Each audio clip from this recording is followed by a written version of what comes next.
Picture this. It's July 31st, 1917, and honestly, by this point, Europe had been tearing itself apart for what felt like an eternity.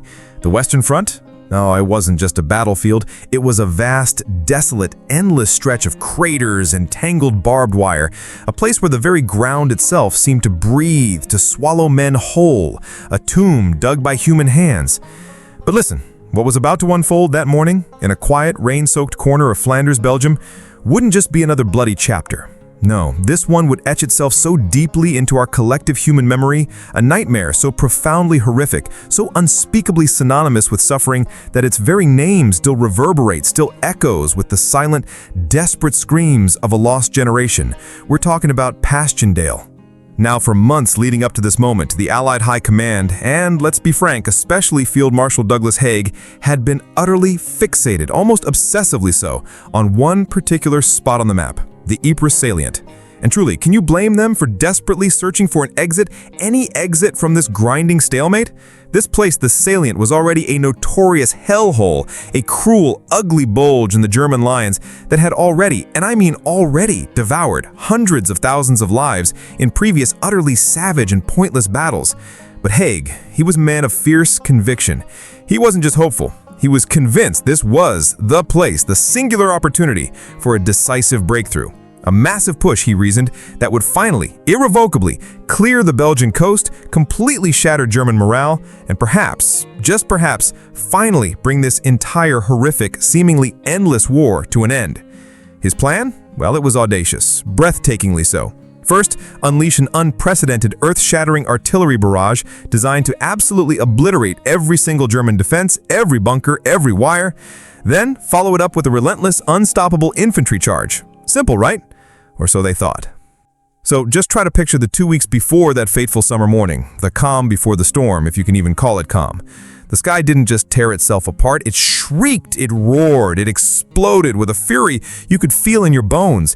Can you even begin to comprehend the sheer scale of it? Millions upon millions of shells, a weight of steel so astronomical, so vast, it utterly defies human comprehension, just rained down ceaselessly, relentlessly on the German lines, hour after hour, day after day.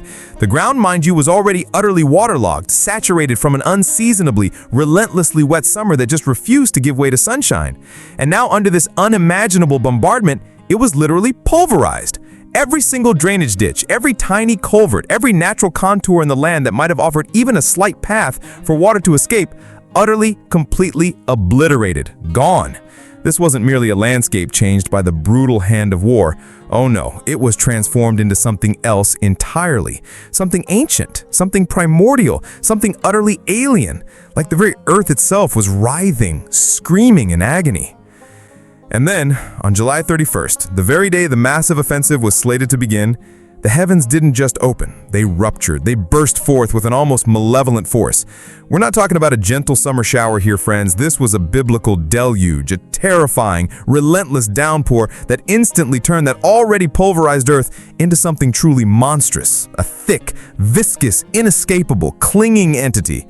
The ground, already churned into what can only be described as a primordial soup by those weeks of ceaseless grinding shelling, became a quagmire of truly epic, unfathomable proportions. Listen to me, this wasn't just mud. This was a living, breathing, hungry, sucking entity that didn't just impede men, it swallowed them whole. It didn't care who you were, what uniform you wore, what flag you fought under. It was the ultimate, impartial killer, indistinguishable in its insatiable appetite for both Allied soldiers and German alike. It was the enemy you couldn't shoot. Can you even begin to wrap your mind around it? Imagine the scene, men already weighed down, almost crushed by their heavy equipment, rifles, ammunition, packs, all soaking wet, just struggling agonizingly to move even an inch.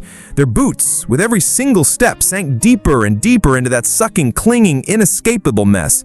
The very act of walking, something we take for granted, wasn't just hard, it was an utterly Herculean, soul-destroying task. And those massive artillery pieces, the very tools essential for softening the enemy, for giving the infantry a chance, they just became hopelessly mired, their immense, unforgiving weight dragging them down into the ooze, rendering them useless. Stretcher bearers, those incredibly brave souls whose mission was to rescue the wounded, often found themselves trapped, helplessly stuck, forced to make an agonizing, impossible choice. Abandon the dying, leave them to their fate, as they themselves fought for their own lives against the relentless, indifferent muck. There are countless, horrifying accounts, stories that chill you to the bone, of soldiers drowning in shell craters, not because they couldn't swim, but because the sheer, insidious suction of that mud made it utterly, totally impossible to pull themselves free. Bodies, already mangled beyond recognition by shellfire, would simply vanish, absorbed by that hungry, indifferent earth, never to be seen again, their final resting place a nameless liquid grave. And so, despite all this, despite the impossible conditions, the whistle blew. The offensive began. Thousands upon thousands of British, Australian, New Zealand, Canadian, and South African troops, young men, brave men, many barely out of their teens, rose from their waterlogged trenches. They didn't just push forward. They waited, they fought, they crawled into this churning liquid hell. The gains? Oh, they were pitifully minimal. We're talking yards, folks, not miles, not even hundreds of yards. Every single foot of that ground, every single inch painstakingly won was paid for. Paid for with torrents of blood, with an unimaginable amount of sheer human effort, sheer human grit, against not just the relentless German machine guns, not just the barbed wire, but the very earth they were trying to walk on. It was a two-front war against man and nature was winning. So let's just pause for a moment and consider this. What kind of psychological toll does something like that, facing such impossible odds, take on a person? Really, truly think about it. You're facing an enemy you can see, an enemy with a gun, the Germans, but then you're also fighting an enemy that is the very ground beneath your feet, an enemy that wants to devour you, to fight not just for your life, but literally for your next breath, for your next agonizing, sucking step, against an adversary that is utterly indifferent, totally unyielding, omnipresent, and silent? An enemy that doesn't care about your courage, your family, your future. What does it truly say about the human spirit, about the sheer, stubborn, almost unbelievable will to survive, that men in their thousands continued to advance, continued to push, continued to crawl into an abyss like that? It's a question that haunts you, isn't it? In the end, Passchendaele didn't just become another battle in a long, bloody war. It became a grim, enduring symbol of the Great War's utter, soul-crushing futility, its horrific, senseless waste. A place where the sheer, appalling conditions were just as lethal, if not more so, than any bullet or shell, any bayonet thrust. A place where the objective, the distant goal they were fighting for, seemed to recede further and further away with every agonizing, mud-choked step forward.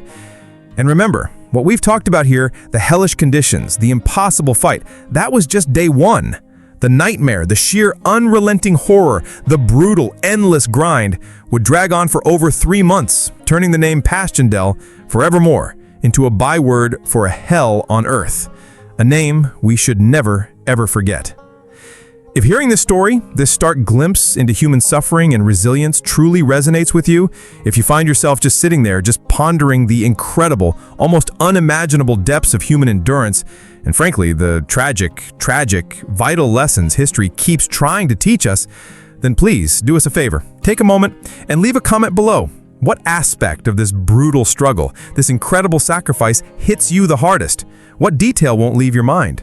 And hey, if you haven't already, please make sure to hit that like button, share this story with someone you think needs to hear it, and of course, subscribe to our channel. That way you can stay right here with us as we continue to dive deep into the incredible, often harrowing, sometimes inspiring, but always essential stories of the past. We've got so much more to uncover, so much more to learn. Thanks for watching. Like, subscribe, and ring that bell for more history daily.